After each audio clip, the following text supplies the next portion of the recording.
how to do. Today let's explore two of Excel's most useful date and time functions, today and now functions.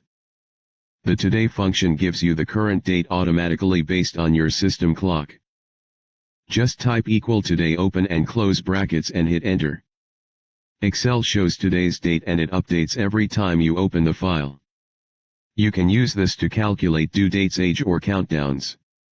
I have typed future date May 15, 2025 in cell C7. For example, equals C7 today, shows how many days are left until the date in cell C7. Next is the now function. It gives you the current date and time together. Just type equals now, open and close brackets and you get the full timestamp. This is perfect for tracking when something was last updated. Both functions refresh automatically when the sheet is recalculated or reopened. You can also format them to show only the date or time.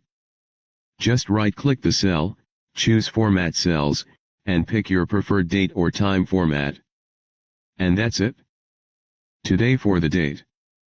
Now for date and time, both are smart, simple and super useful. Thanks for watching How to Do. Like, subscribe and stay tuned for more Excel tips made easy.